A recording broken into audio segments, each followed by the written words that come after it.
Greetings everyone and welcome back to Factorio. It's been a little while since the last time I recorded an episode of this series and I do apologize for that. Again, it's just that these episodes do tend to take me a little bit more time to record and I've simply lacked time.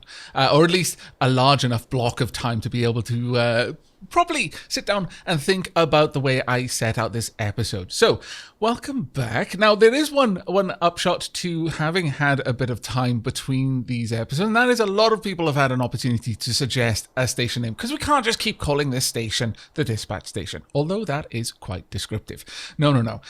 We had actually so many name suggestions. It was really difficult for me to pick a name. I mean, really difficult. I had to make a short list of my favorite names just to pick from amongst my favorite names, and that didn't even make it that much easier. But as a result, I'd like to give an honorable mention to a couple of the names that I didn't pick. First up is Dispatcho Soup. I think that's amazing. It's such a good play on words because this is the dispatch station, but it's also making reference to Gazpacho Soup and through that reference to my favorite show, which is Red Dwarf. So you definitely get an honorable mention, Core. Thank you for the wonderful suggestion. Next up is Bobby Tables by Ole Hansen, which is a bit of an obscure reference to one of my favorite webcomics, that is XKCD. I think I got it right. XKCD. I can never remember the order the letters go in because of my dyslexia. Honestly, I'd never be able to find my way back there if it weren't for the fact my browser remembers. I just start typing it in. It's like, oh yeah, you mean this one? It's like, yeah, that's exactly what I was about to type. Thank you, browser. But that was a fantastic reference to the fact that I like to sanitize my inputs, which is the whole gag, or rather punchline of that particular comic. Old Bobby Tables. Wonderful. Next up was, Wonderlovely, which is a wonderlovely word in my opinion. In fact, wonderlovely has become a regular in my vocabulary since I read the comment in which the commenter referenced the video as being wonderlovely. I don't think it was even a suggestion of a name, but it was so wonderlovely I decided to include it. So thank you very much, Lo Brendel. Oh, Brundle, I believe. Sorry for messing up your name there. But yes, a wonderlovely name suggestion that wasn't a suggestion. But finally, we've got the actual name. And the actual name is And Nor by Duff Duff. I mean, I can't entirely say the part of the reason I selected this wasn't to have a mayor named Duff Duff, but and nor does make a lot of sense because it references logic, that specifically and not or. And not or, my lord, that's a bit of a mouthful in terms of grammar, but yes, and nor station it is. Now, in this episode, we are going to be getting down to arguably the most complicated and important part of the setup. So I'm actually going to move this along just so it's not in our way, because I feel that it's going to be important to be able to see what we're doing in this one. Specifically, we are dealing with the routing station. This is going to be copied throughout the network. It's going to appear all over the place, really. Everywhere there's a junction, more or less, depending on how much logic we want to inject. Now, the first thing that we're going to need to do is actually gather the necessary information that we're going to be using in working out where a train needs to go. The train pulls in, the train gets, the signals open up based on what type of train it is, what it's carrying, then the train leaves the station at that point. So the first thing we're going to do is we're actually going to gather information from this signal. Again, this chain signal will change color based on whether there's a train there and how long the train is. If it is a cargo train, which is the longer train, it'll be red because the tail end of the cargo train will pass over this signal. And if it's a liquid train, this signal will turn red, but this one will be green and this block will be empty, so this signal will turn blue. Now, at this point, you could just leave these signals as they are, and that would be fine as long as you remembered the significance to the various signals. However, you do have other options. You could use, for example, an arithmetic combinator or a decider combinator to take in the value and then change it around. Actually, I think it is only the decider combinator that you could use for that. But we're going to go a little bit easier, and we're just going to straight up change what the signal is outputting based on its status. And you can do this on every signal. I strongly recommend you do. Using descriptive variable names is a key habit to get into whenever you're doing any kind of programming, and by extension this, which is kind of programming. It is such a problem, especially if you're ever asked to maintain someone else's code if they don't use descriptive variable names, because I'm sure to them AR was a completely descriptive variable name because they knew what it was meant to, what it was referencing. But if someone else just walked in, what AR, what suddenly you have to spend 8 hours just reading back through the code just to work out what one variable was. A 20-minute job turns into an 8-hour and 20-minute job, and it's just no fun. So this is being passed down. Currently it's passing down green, but in time that will change. Oh, my bad. What I can do actually is get a... Really? Why won't that connect? Come on, you. I know you can do this. There we go. There we are. That's the whole point of using these pylons, in fact, in this little section, is that they will allow you to carry a circuit wire as far as a power wire would go between those pylons normally. So instead of having to chain shorter pylons, we'll just use one long one.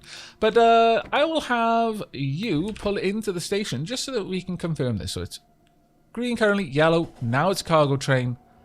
And if this was shorter by 1, it would become a liquid train. So perfect. Everything is working as we want. But that is only a part of the information we need. Specifically, we need to know what type of cargo is on the train, and a few other odds and sods as well. So I think what we will do is we will pop this here and this down there. And we'll bring along the information from the station. So currently we have got, let's actually bring that all the way down. There we are. We should have something. Oh, no, because it was manual, it wasn't technically pulled into the station. But there we go. We've got the train type. And just to, for the examples that we're going to be doing, so we can make sure this all works, let's pop in some cargo as well. So there we are. We're passing along this information. Now, we don't want to only be passing this information along when the train is in the station for a very, very important reason, because the moment the train pulls out, so let's just assume we've done our arithmetic, we've worked out which station it needs to go to, and one of the signals is opened up based on that. The moment the train pulls out of the station, unfortunately, so let's say it's pulled over here, it's no longer passing that information down, so the signal will be lost, and whatever condition was opening the signal will then be broken and it'll close again. So your train will potentially just ram into a red signal and just stop there, blocking the whole station. So we are going to need a memory cell. I do like memory cells. Right. Now, for this, we're going to want... If we set up a memory cell, then we only want to pulse the information on what's in the train. Just once.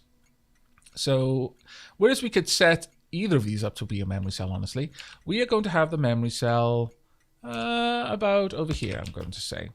Now, I'm going to be using a combinator, a decider combinator memory cell for this. You can do it as an arithmetic combinator, as you've seen me do previously, but down here, we're just going to want to output whatever we're currently receiving, but on a condition.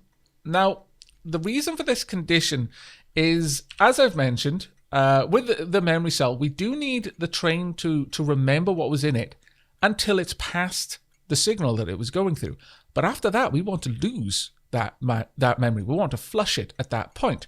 And so the easiest way that we can do that is based on this signal turning green. As long as the train is here, then this signal is red right now. But if the train has passed this signal, and that includes if it's a cargo train, because once it pulls out, like at some point, it'll only be in this block. If I hold on to a signal, you'll be able to see the blocks a little bit easier.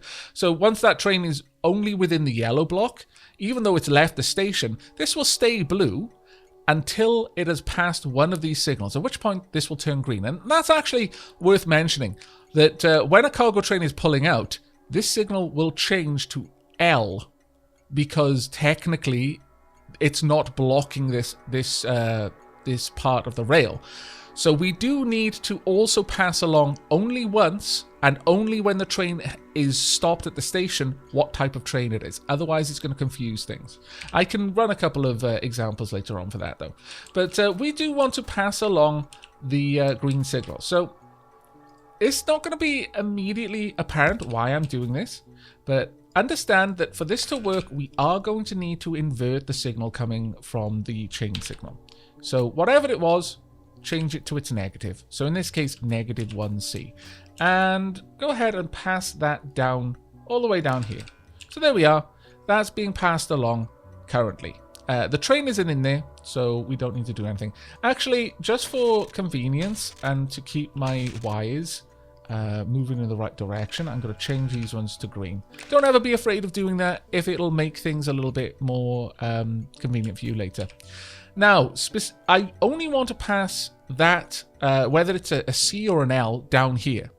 I only want green to be passed along here. So I can't just connect this signal up down there because right now it's outputting C -1. But I want this to only to clear on a green. So for example, we could say as long as green is not equal to 1, let's say, then output whatever it's remembering.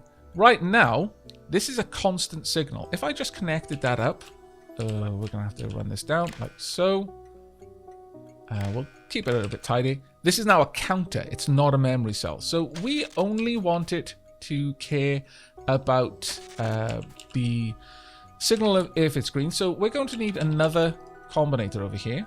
I'm thinking we'll use... sure, we'll do that.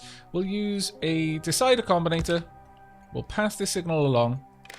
And on this one, if there is a green signal...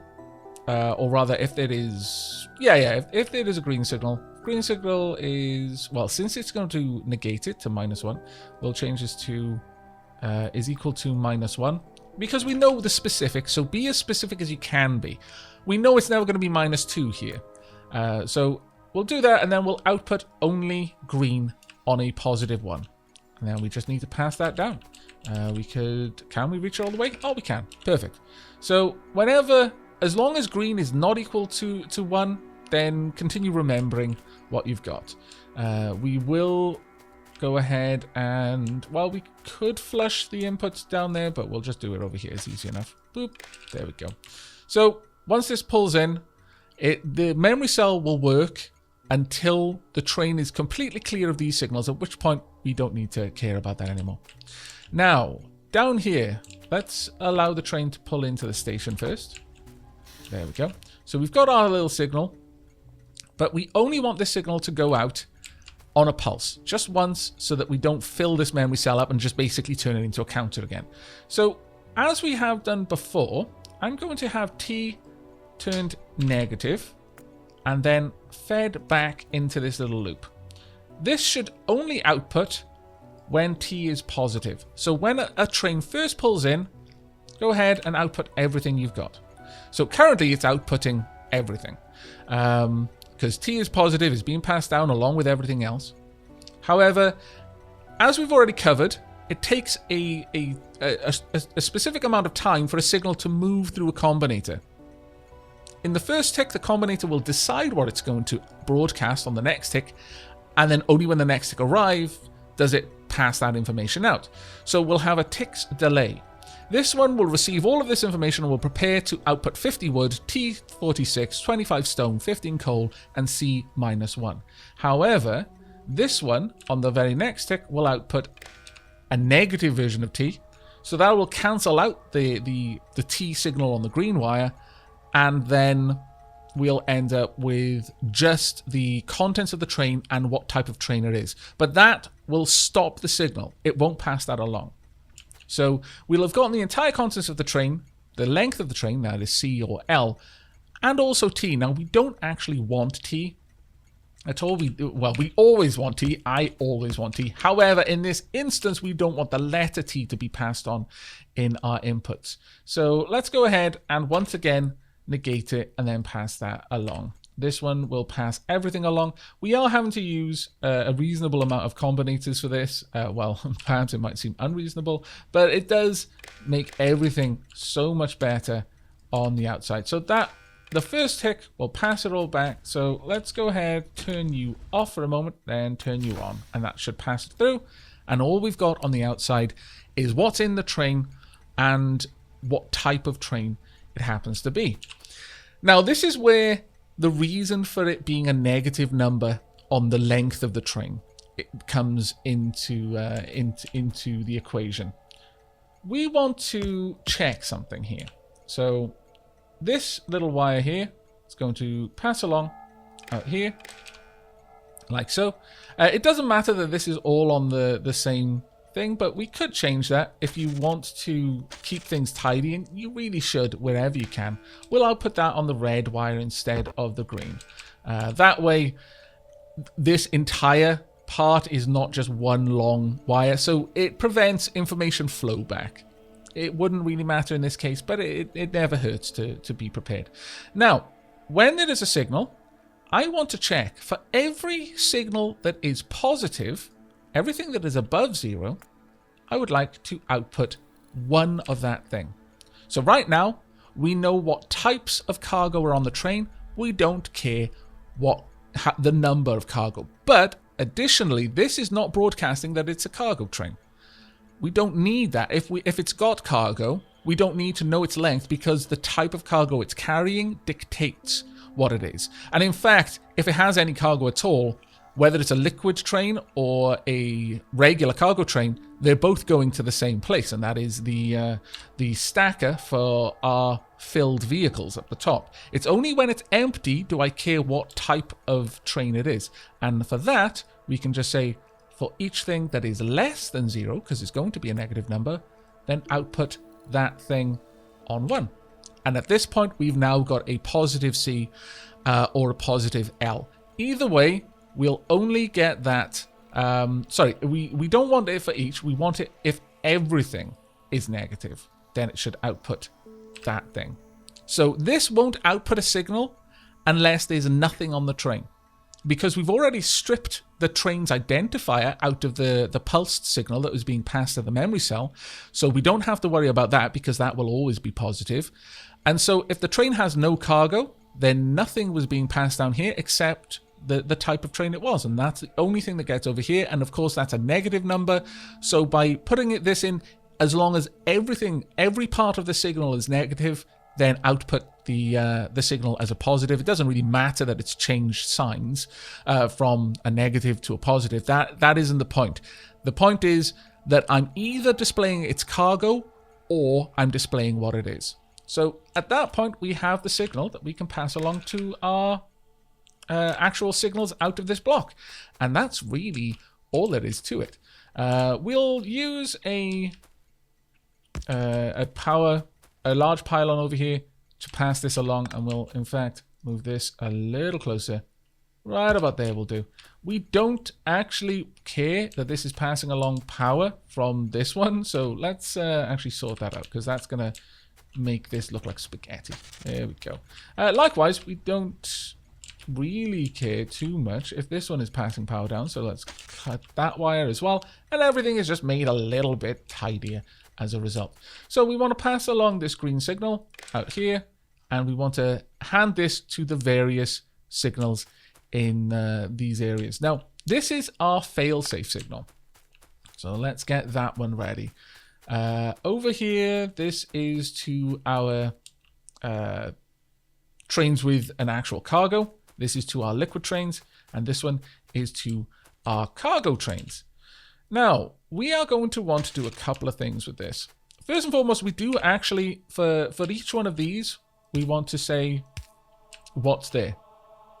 Specifically, this one will only trigger if there is any type of cargo other than liquid or the cargo trains, but these combinators will let us know, will allow us to say, look, if there is a train with this, send it this way. So we're going to, because there's not going to be a station broadcasting a request for these. This one is more of a catch-all. If it has a cargo, go this way. And if it has nothing at all, then it should go in this direction. But we now need to set up a little bit of logic. Thankfully, it's actually really, really simple logic. Since we're going to be broadcasting one of whatever we've got, let's hand this up there. We are going to need a little bit of power over here. In fact, one here and one there should do it all for us. We'll pass down the type of connection here. So we know that we've got an input signal of C. Now, what I want here, because I'm broadcasting whatever type of cargo at a value of 1, let's assume that it's an empty cargo train. In fact, let me just turn you off for a moment and then take out your cargo so this will actually work. We'll turn this on now. So, bomb. So it's now broadcasting. Ooh. Of course, we didn't actually break the signal. My bad. There we go. Let's just kill the memory cell. There we are. And then turn the train back on so it pulls into the station. There we are. It's passing along the C -1, which gets down here. So nothing here is positive, so it's not outputting any of that. And down here, since everything is negative, it's outputting C1. At this point, we can do something pretty simple. If, let's say, anything is equal to 2, then output each at a value of 1. So at this point, if we have, we'll swap these wires like so, womp, and this one down there. Since this is requesting cargo wagons and I'm broadcasting 1 cargo wagon, this is now that has met this criteria and is now outputting something. So I'm actually going to change this to O for open signal. And I'm going to change this signal to only open, to close if, right, well, we want, if O is not equal to 1. That'll do. There we are. Perfect. So this should close if O is not equal to 1, and then I can do that. Of course, it's got to be part of the circuit network to actually work. I can easily just turn this off and that'll break the circuit. There we go. That would close. Normally, it would be this one that isn't broadcasting something, but there we are. So that will be open if it is an empty cargo train. This one then would do exactly the same thing, but would be set up as a liquid train. So this would be liquid. Just pass that signal down.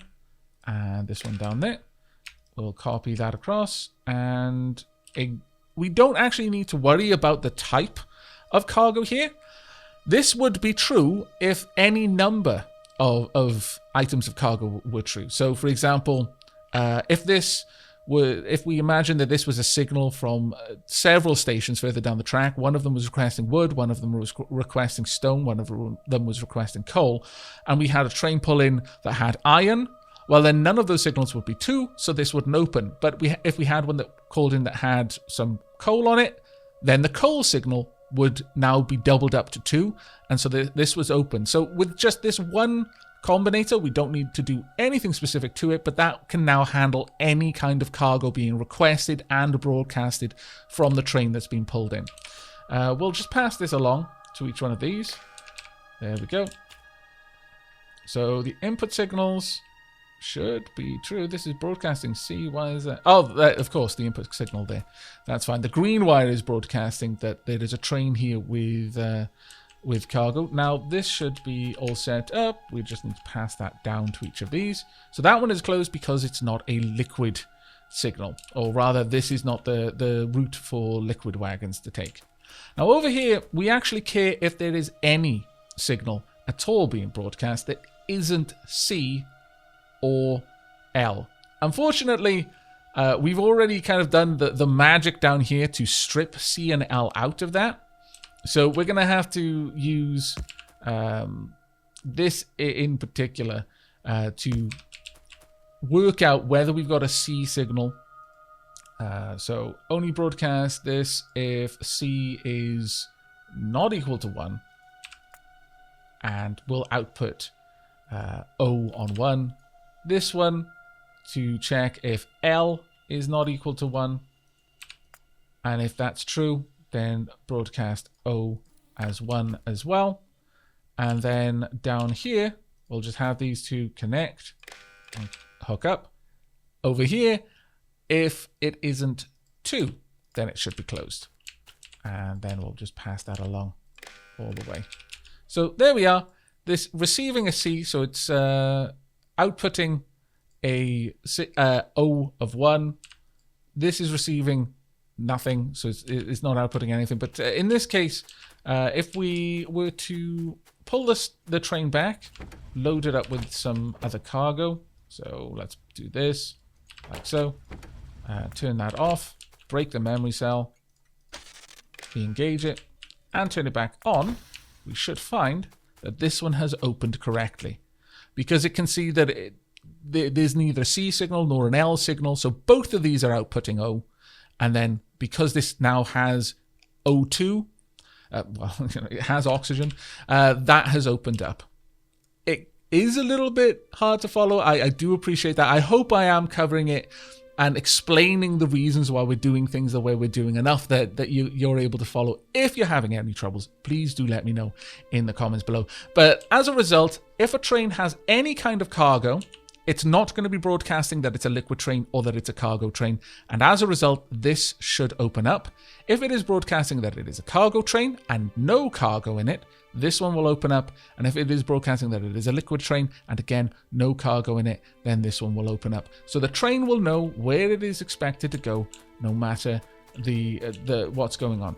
And so at this point, we're almost finished. We do, however, need a fail-safe option. That is extremely, extremely important. In fact, let me sanitize these. We want this to be going down on a green signal. And the reason why we want that is because I would like these to broadcast what they're doing. And specifically, I want that broadcast to be on the red wire. Now, I want them all to be reading the signal, so they're currently broadcasting. One is green. Now, you might be wondering, well, why aren't the two that are red broadcasting that? It's because technically, those signals don't believe they're blocked. They're just being forced to close. Now, if I pop down a wagon here, now this is broadcasting red and green. Now, this is really, really important because it's not intuitive at all. You would think because the signal is showing a red light that it would be broadcasting a red signal, but that's not the case. The signal is acting independently. The signal is checking whether the rails behind it are clear. If they are not, it broadcasts a red signal. If they are, it broadcasts a green signal. However, there's a special case. If it has been expressly told to close by your circuit network, it will broadcast nothing. It doesn't broadcast green. It doesn't broadcast red. If it isn't being told to close, then it'll broadcast whatever state it's in. And that's just the way that these signals work. Remember that the signals, you can only tell them to shut. You can't tell them to open because that would lead to dangerous times. If you were telling, yeah, signal open up, it's totally fine. But it wasn't, a train would crash into another train. So you can only force a signal to jam shut. You can't force one to jam open. And if they are being closed through your signal network, it won't broadcast what it is. Now that is very, very important. And it'll come into importance down here. Now this one works in a different way. We only want this signal active if there is no other way out of the system. So what we do down here is we need to invert our signal. I don't want to give it a signal to close. I want to give it a signal to be open. But because, again, we can't jam them open, we're going to need to do that in a slightly different way. So we want this to, let's say, we'll pass this down on a green again. We want the closing of this signal to be, let's think. We could use, if, well,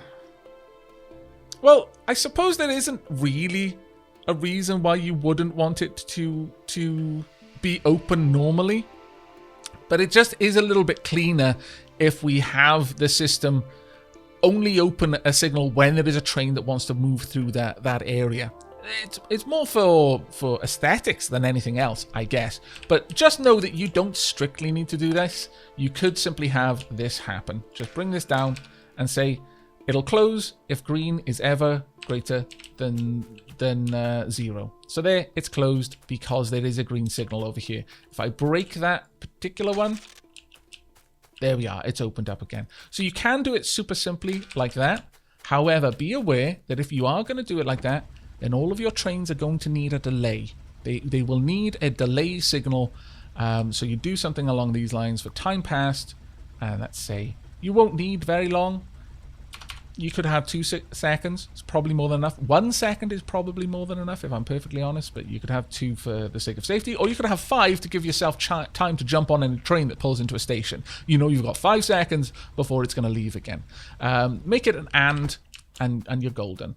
By then, any signals will have opened that need to open. And as a result, this signal will have closed if it needs to close.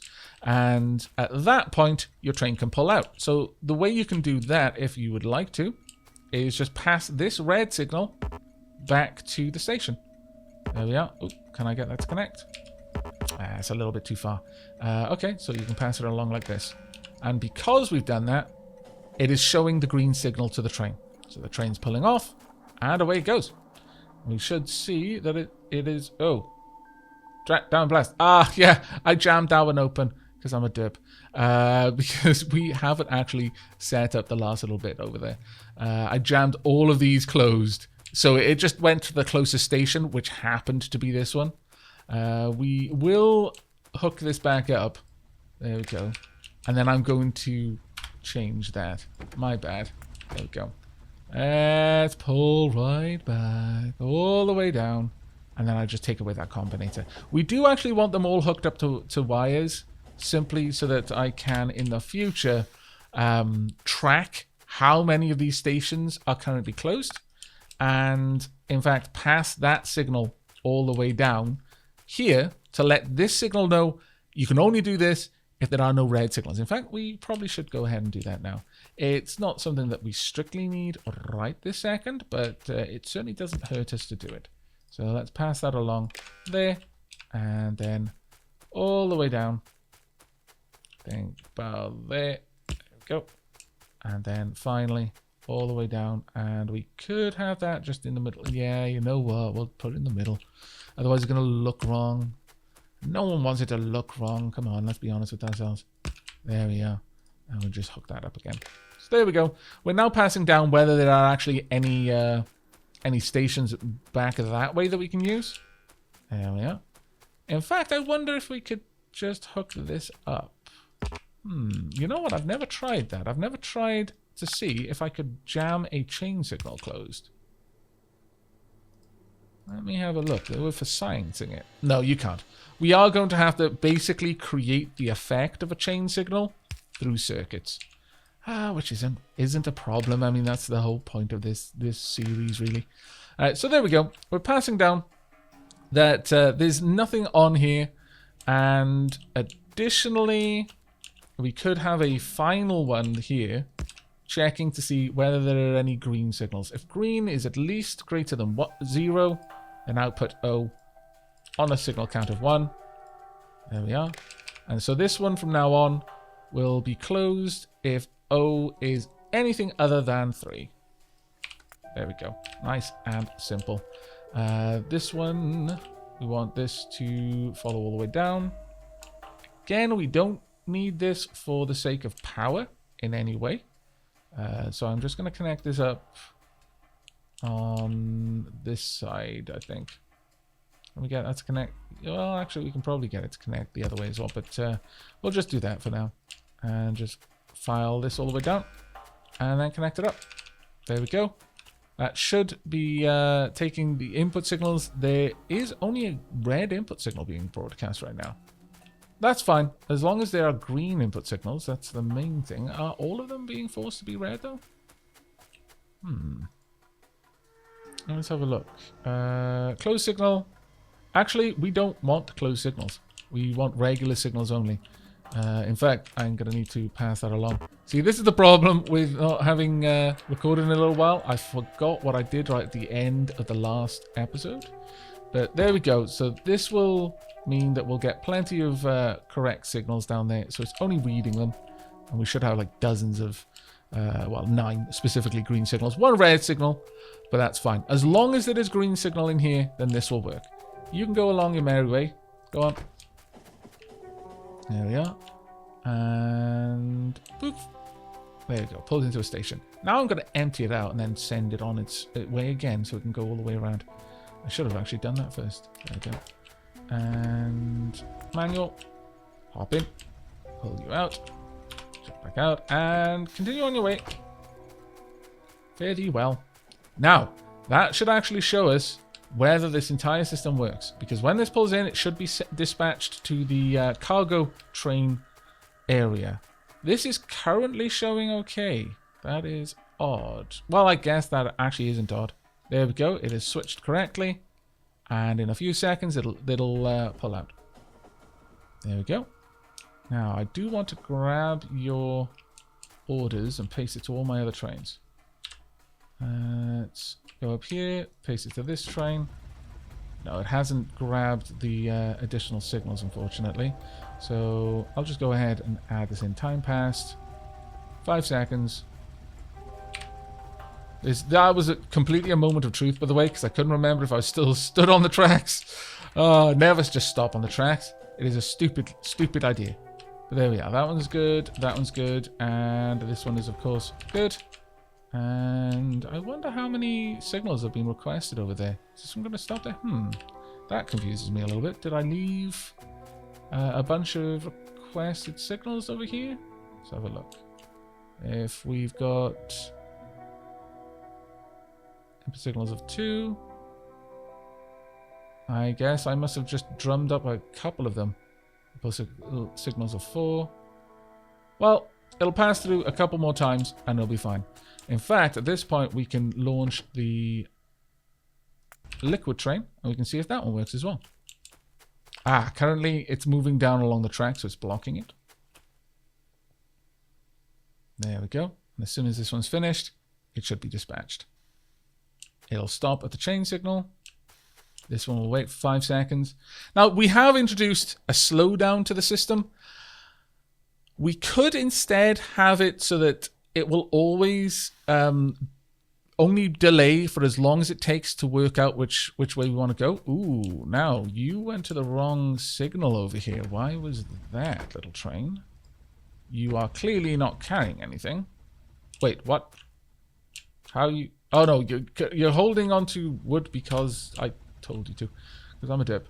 What are you broadcasting? You are broadcasting the correct signals, but this one took a little bit too long to change. Now, we're going to need to make sure that we address that then. Let's pull you back. All the way back. And then release you. Let's see that happen again. Pulls in. This should change. Now, I wonder why that didn't work. It might be that it isn't having enough time. It's not getting enough time to change. Alright, that can absolutely be fixed. Let's pop a second chain signal down here, I guess. That should be fine. That's all showing green right now. But that should show blue. There we are. So a train will stop there. And it'll give time for the memory cell to clear. The other way you could do it is just have a chain signal right behind it, for example. But I think that one keeps things a little bit more clean. In fact, let's go ahead and pop this chain signal just down here instead. Because I'm a big fan of having everything lined up. There we go. That'll work. Liquid train coming back down again. There we are. So, at this point, that should switch. That is green. Okay, so now we want to check if this can work in the situation where there's nowhere else for the train to go. So for this one, we're actually going to break this line. There we go. So it's not going to be capable of sending a liquid signal to unlock that particular signal there. And so we'll see if the default one works. And if it does, whether we get a signal to let us know that something has gone horribly wrong because a train should never take that route. But there we go. None of the other signals are showing green.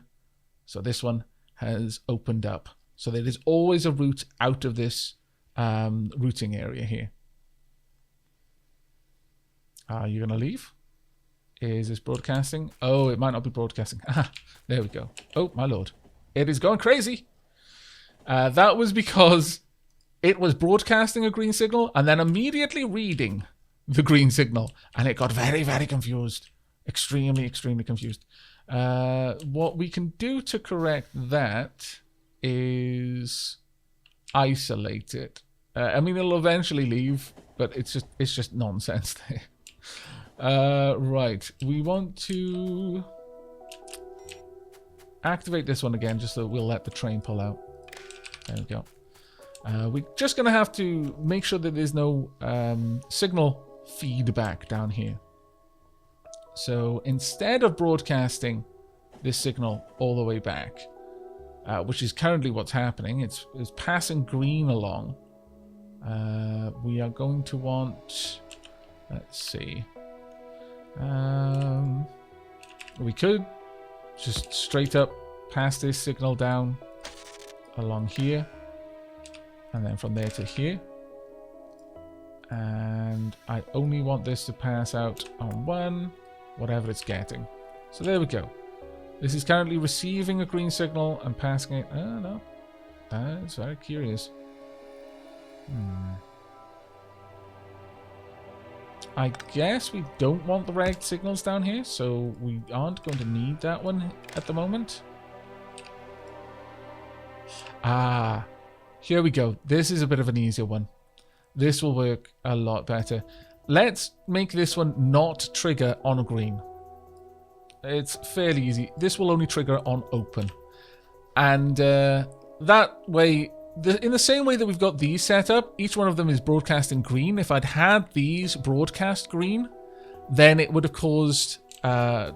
if the decider had to broadcast green for this to open, but one of the others along this route turned green for some reason, then that signal, once it was red, would cause the others to start flickering in exactly the same way we saw this happen down here.